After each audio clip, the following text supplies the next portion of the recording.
we always like asking chefs sort of a segment we've called Confessions in the Kitchen. You know, it's hard to say on the spot. The restaurant business in general has evolved so much from when I started cooking.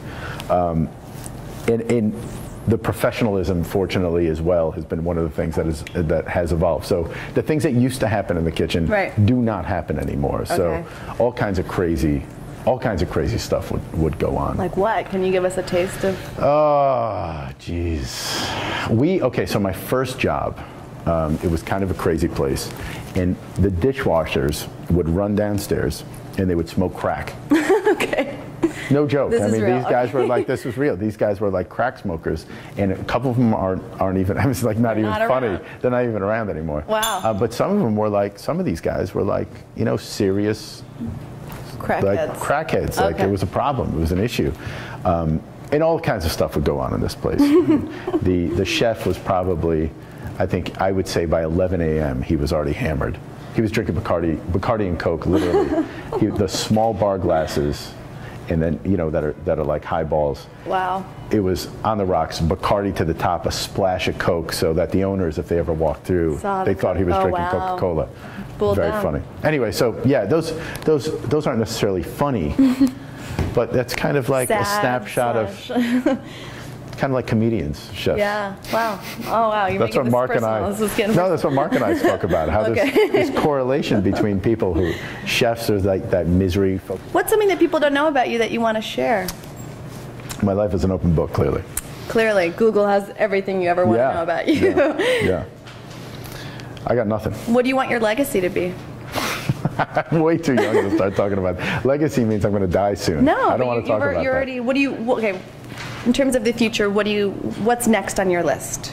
In the next few years, not your legacy. I mean, you've got many years ahead. Is there anything we can look forward to that is coming up? You want to help me out with this? I mean, I have no idea how to answer this. No, you know what? I just want to create great restaurants and create really nice places for people to spend time and enjoy themselves. That's it. That's all I got. That sounds great. Yeah. Well, cheers to that. Yeah. So do you have any deep, dark secrets that you can share with us? I can lick my eyebrows. Wow. Can we see that? While you sing Willie Nelson. I can't. Can we? It's hard to sing Willie Nelson with you. No, deep dark secret. That's so awkward. Yeah. I actually do not like ketchup at all. Don't. So there's a story that I tell sometimes, but not that much, or else it wouldn't be deep or dark. Right. But there was a time in my life where I had these little copper pans in a restaurant, and so we needed clearly to polish these things. But I was having some issues with the way some of the runners and busboys were polishing these things. So I decided not to use a chemical polish, and I decided to buy ketchup because of the high acid content of the ketchup. You can use something that's somewhat tactile and really get a great copper polish out of that stuff. That's a good trick. But I hated the idea, and I use the word hated, and I have a 4-year-old, so you can't throw that word around, right? Lightly, it's true. So I hated the idea of having ketchup. I hated the idea of having ketchup inside this restaurant. So and then staff would use it, obviously, for family meal and all that kind of stuff. And I didn't want to. I don't feel like I have to. If people want those kind of condiments, I don't feel like I have to pay for them. Like if you want ketchup, go buy ketchup. I'm not going to pay for it for you. I know it kind of sounds. Heinz is like one of our sponsors. I know it sounds like kind of like.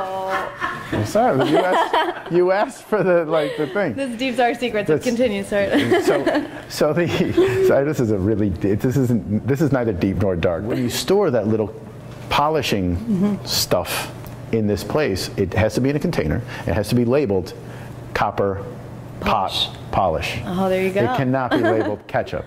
With a K or a C for that matter. Okay, that's true. So I was very adamant about that, and people thought it was crazy, but I'm like, I will not pay for your ketchup habits. I won't do it. Is that still the case in all your restaurants? We don't have ketchup in the restaurants. And do your kids like ketchup?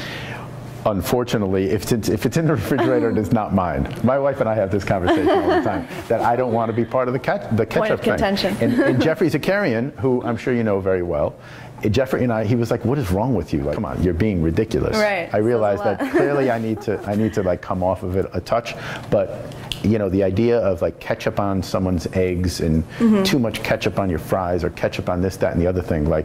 We're adults. Eat your food properly. Stop masking it behind this stuff. Stop it. Stop it. Stop it. Are you just anti-condiments in general? No, because there's some condiments that I like. Like Dijon mustard, for example. Well, thank mayonnaise. Goodness. Grey Poupon is the other sponsor of this. Mayonnaise. Hellmann's mayonnaise. Are they a sponsor? I love Hellmann's mayonnaise. Hellmann's, if you're listening, endorse this guy. For more about your favorite chefs like Scotty, check out thechefsconnection.com.